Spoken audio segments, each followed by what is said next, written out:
Assalamualaikum warahmatullahi wabarakatuh. Om Swastiastu, Namo Buddhaya, salam kebajikan.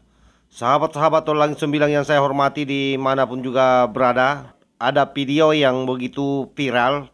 Ini sepertinya dari Aceh ini, seorang tengku yang berapi-api ceramah di atas panggung dan mengungkit peristiwa masa lalu yang sepertinya bagi saya adalah ini hasutan yang luar biasa. Pemerintah, bagi kalian boleh membanggakan Soekarno sebagai pahlawan, tapi bagi kami bangsa Aceh, Soekarno adalah seorang pengkhianat.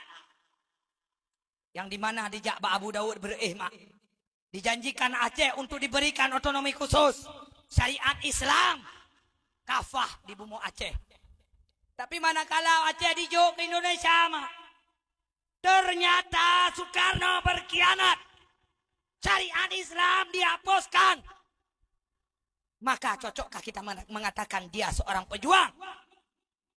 Tidak cocok. Bagi Aceh untuk mempertahankan syariat Islam, harga mah. Harga mati yang jajak genan awak kampung daerahnya. Nah, Ini adalah provokasi menurut saya, di mana dia menganggap bahwa Soekarno adalah seorang pengkhianat. Kenapa dia mengatakan demikian? Kalau kita analisa bahasanya, ini terkait dengan peristiwa Muhammad Daud dulu yang membuat gerakan perlawanan terhadap NKRI yang waktu itu bersamaan dengan gerakan yang dibangun oleh Khar Muzakkar di Sulawesi Selatan dan Kartosuryo di Jawa Barat. Ini jelas hasutan bagi generasi kita hari ini, di mana sejarah ini sudah berlalu dan negara sukses melewati itu dengan menumpas gerakan separatis yang ingin mengganti Pancasila sebagai dasar negara dengan apa yang mereka sebut dengan sistem syariat Islam. Oleh karena itu saya kira tidak perlu lagi dipanas-panasi apa yang sudah terjadi. Inilah orang-orang sebenarnya yang saya bilang terpapar dengan ajaran-ajaran radikalis. Kenapa? Karena mencoba lagi mengungkit peristiwa masa lalu yang notabene-nya pemerintah kita bersepakat bahwa gerakan-gerakan apapun itu yang ingin mengganti Pancasila dengan sistem yang lain, baik itu sistem syariat secara menyeluruh ataupun khilafah dan seterusnya, itu jelas adalah merupakan tindakan yang makar, sehingga wajar kalau misalnya diberangus oleh pemerintah di zamannya. Saya baca dalam sejarah bahwa memang peristiwa Aceh, peristiwa Jawa Barat, Sulawesi Selatan itu satu rantai yang memang yang digerakkan untuk ingin mendirikan negara Islam. Nah, tetapi lagi-lagi bagi kita ini yang cinta NKRI memang tidak menginginkan adanya sekat-sekat antara satu wilayah dengan wilayah lain. Sehingga wajar kalau seluruh orang-orang yang ingin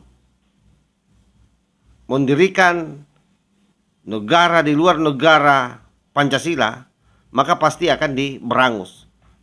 Nah, tetapi Ustaz ini tadi, ini dari Aceh ini, mencoba kembali memanas-manasi situasi. Bahkan dengan lantang mengatakan bahwa Soekarno adalah pengkhianat.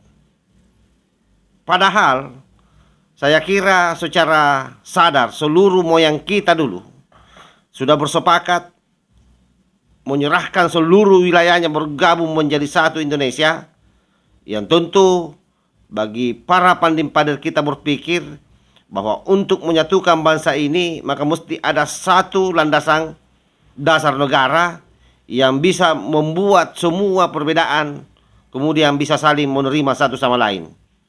Indonesia ini tidak saja agama Islam. Indonesia ini terdiri dari berbagai macam agama, Ada 5 waktu itu yang diakui, dan kemudian di masanya Gus Dur ditambah menjadi 1 dan menjadi 6. Yaitu masuknya Konghucu dan aliran-aliran kepercayaan lainnya.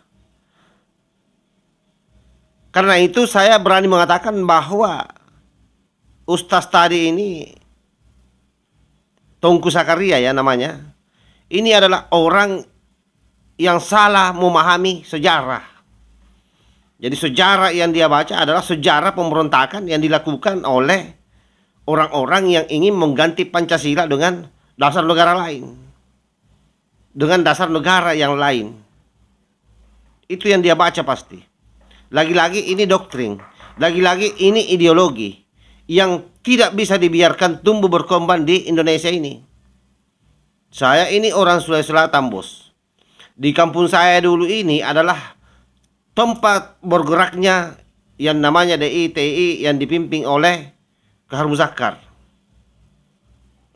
yang ingin memberontak melawan Negara Kesatuan Republik Indonesia dengan asumsi mendirikan negara Islam Indonesia.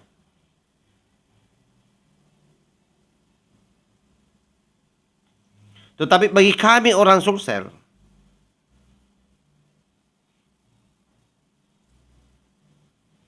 tetap mengakui bahwa Kahar Muzakkar itu adalah seorang tokoh, seorang pahlawan. Tetapi tidak boleh kami membenarkan apa yang dilakukan oleh Kahar Muzakkar dalam konteks mendirikan negara Islam. Bagaimanapun juga, sekali lagi, Kahar Muzakkar adalah kebanggaan bagi kita semua di Sulawesi Selatan ini. Tapi kami sadari betul bahwa apa yang dilakukan beliau itu adalah suatu bentuk pengingkaran terhadap kesepakatan yang sudah dibangun oleh para pendiri bangsa kita, yakni dengan adanya negara yang berdasarkan Pancasila. Jadi kontes Kahar Muzakkar, kontes Muhammad Daud, kontes Kartosuwiryo, ini semua sama sebenarnya modelnya. Yang hari ini tidak boleh lagi selalu dibicarakan. Itu harus dikubur baik-baik, menjadi pelajaran buat kita semua. Terutama kita-kita ini yang datang dari daerah-daerah yang pernah menjadi basis perjuangan negara Islam Indonesia. Seperti Sulawesi Selatan yang saya sebutkan tadi. Dan sama kontesnya saya kira dengan Aceh. Jadi ini bukan soal ingkar janji atau tidak. Ini soal kesepakatan yang disepakati oleh para pendiri bangsa kita. Karena kalau tidak terikat dalam satu dasar negara yang disebut Pancasila, maka dari dulu kita akan tercerah berai. Saya yakin itu. Andai kata 7 kata itu tidak dihilangkan di dalam butir Pancasila, maka pasti orang Indonesia Timur ini, terutama daerah Sulawesi Utara, akan lepas.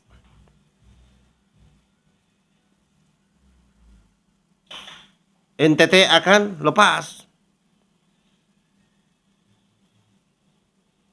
Nah, disinilah kehebatannya para pandai-pandai pendiri bangsa kita, yang mampu memikirkan bagaimana caranya supaya seluruh wilayah, seluruh Nusantara bisa menyatu dalam konteks negara kesatuan Republik Indonesia. Ini yang harus kita jaga secara bersama-sama. Oleh karena itu adanya ustaz-ustaz seperti ini yang membangun propaganda di masyarakat mestinya ditindak oleh aparat. Karena ini sama saja kalau ingin mendorong gerakan makar di negara ini dengan mencoba mengungkit masa lalu yang sudah seharusnya dikubur, bahwa kemudian itu menjadi pengetahuan sejarah bahwa ada orang yang pernah berjuang, iya, tapi tidak boleh serta-merta dibenarkan bahwa itu sesuatu yang benar. Karena boleh jadi apa yang diperjuangkan bagi dirinya benar, bagi orang lain belum tentu benar. Apalagi kalau kita sudah bicara dalam konteks bernegara. Karena semua hal mesti dipikirkan. Semua kepentingan orang, semua kepentingan komunitas, semua kepentingan lokal harus terakomodir dalam konteks kebangsaan. Nah, ini makhluk ini nih. Beraninya dia mengatakan bahwa Soekarno adalah pengkhianat. Seharusnya aparat menangkap ini. Inilah orang yang tercuci otaknya ini, terdoktrin, terbangun ideologi ekstremisme radikalis di dalam kepalanya, yang selalu membawa-bawa ajaran-ajaran agama masuk dalam konteks politik. Mau negara Islam, mau bukan negara Islam, yang terpenting adalah kalian menjalankan syariat dengan aman. Kan di Indonesia ini semua orang beragama, tidak ada yang dilarang menjalankan syariatnya. Tidak ada orang yang diusir dari masjid kalau dia mau sholat. Tidak ada orang yang pernah dibunuh kalau dia puasa. Tidak ada orang yang dihalangi pergi salat Idul Fitri kalau tiba masanya.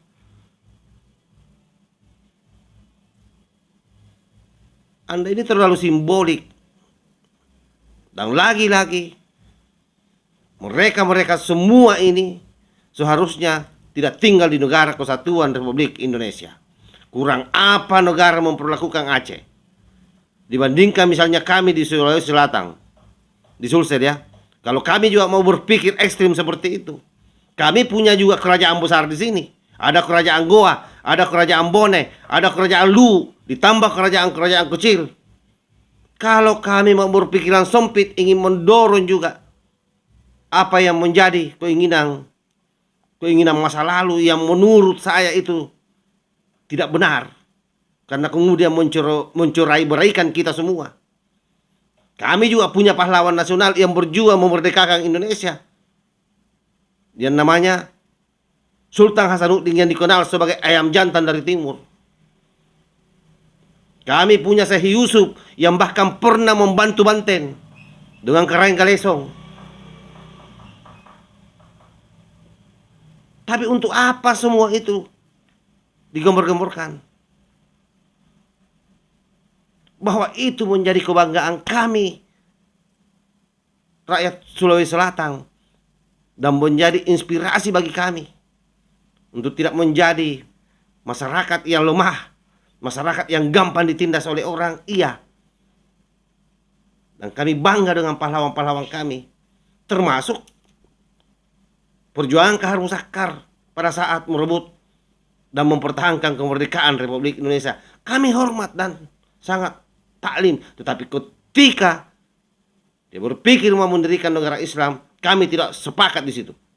Oleh karena itu mungkin saja, kalaupun misalnya saya hidup di masa itu, pasti saya juga akan menjadi bagian dari lawan orang-orang yang ingin mendirikan negara Islam di luar daripada negara Pancasila. Saya kira itu yang saya sampaikan. Mudah-mudahan ini bisa memberi manfaat kepada kita semua. Wallahul muwaffiq ila aqwamit thoriq. Wassalamualaikum warahmatullahi wabarakatuh. NKRI harga mati, Nusantara milik kita. Yang waras tidak boleh mengalah terhadap mereka para pencoleng agama yang menjadikan agama sebagai alat politik.